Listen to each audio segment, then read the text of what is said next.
They called her Africa's richest woman, a shining symbol of success in a land of poverty. But behind the luxury yachts, Monaco villas, and smiling magazine covers, lay a truth sealed in vaults, hidden in offshore accounts, and written in contracts no one was meant to see. This is not just the story of Isabel dos Santos. It's the story of a country's stolen dreams, and the day the locks finally broke. The Atlantic Ocean has always been Angola's mirror. It reflects everything: the sunsets that bathe Luanda in orange fire, the lights of ships waiting to dock, and the shadows of a history too heavy to sink. For centuries, these same waters carried slave ships bound for distant continents, gold and ivory for European markets, and later, oil tankers that made Angola rich, at least on paper.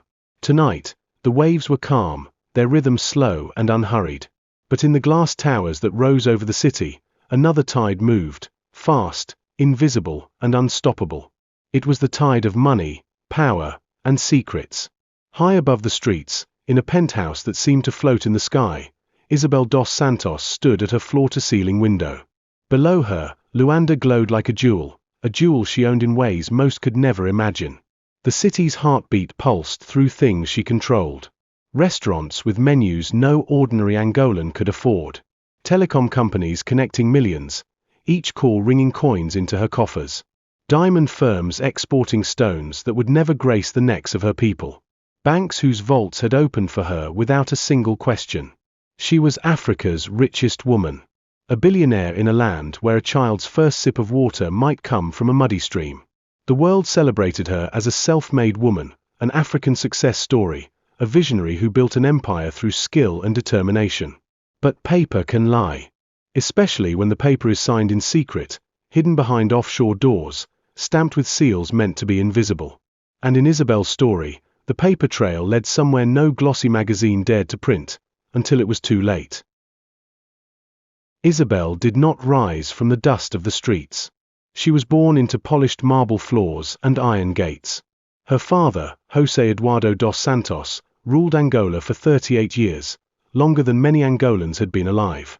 His presidency began in the smoke of civil war and continued into an era of oil wealth that should have transformed the nation. Instead, it transformed the few. In his Angola, politics was personal. Power was not something you held temporarily, it was something you owned. And with ownership came the ability to decide who rose and who was erased. Contracts could be signed without bidding. Companies could be handed over with a signature. And loyalty, whether bought or forced, was the currency that kept the machine running. When the president's daughter wanted something, the machinery of the state did not simply turn, it roared to life. Banks opened their vaults.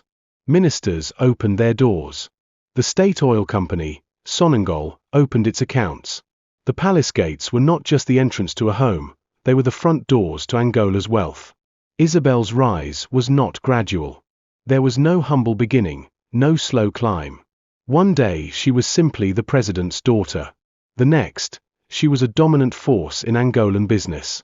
Her portfolio grew with a speed that defied the normal laws of business. Construction projects announced with great ceremony never broke ground, yet the payments were made. Consultancy fees worth millions were paid for work no one could trace. Loans left Angola's banks only to vanish into offshore accounts in faraway islands. On paper, she was an entrepreneur. In reality, her greatest business partner was the Angolan state, and her silent investors were the people, whose contributions were taken without consent. Money flowed like a river diverted underground. From Sonangol to shell companies in Mauritius. From fake contracts to bank accounts in Switzerland. From government projects to real estate in Monaco. By the time it resurfaced, it was washed clean, ready to buy yachts, million-dollar paintings, and shares in global corporations. For decades, no one dared to challenge her. Angola's oil kept foreign governments silent, her investments kept European banks smiling. She appeared on Forbes covers, the portrait of African prosperity. She spoke at conferences about empowering women in business. She was invited to the tables of the world's elite, tables set far from the dust and heat of Luanda's streets. Meanwhile, women in Angola bent over roadside stalls, selling bananas or dried fish under the scorching sun. Children with swollen bellies from malnutrition played in alleys where open drains carried the city's waste. It was a performance for the world, and the world applauded, eager to believe the fairy tale. Then came January 2020. The first sign was a whisper in the corridors of power, a leak, they said. Then the storm broke. Over 700,000 documents fell into the hands of the International Consortium of Investigative Journalists. They called it the Luanda Leaks. The files were not vague allegations. They were hard proof. Emails, contracts, invoices, bank transfers, all pointing in one direction. From Angola's treasury to Isabel's accounts. The evidence showed fake consulting fees siphoning millions, overpriced contracts handed to her own companies, the looting of Sonangol during her final days as chairwoman. The myth cracked, and through the crack poured the truth. This was not self-made wealth. This was state-made wealth, siphoned from the veins of Angola itself. Isabel fought back, not in Angolan courts, but on foreign television screens. From the safety of Dubai, she denied everything. She called it a political witch hunt, revenge against her family's legacy. A transition. It was important for someone new to come. And unfortunately, the new people who came on board have now trying to conduct these politically motivated attacks on his family and especially on his children. But since then, new leaked documents suggest Dos Santos siphoned hundreds of millions of dollars of Angolan government money to offshore accounts.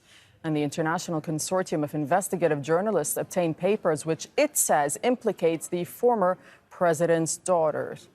But in the markets of Luanda, people shook their heads.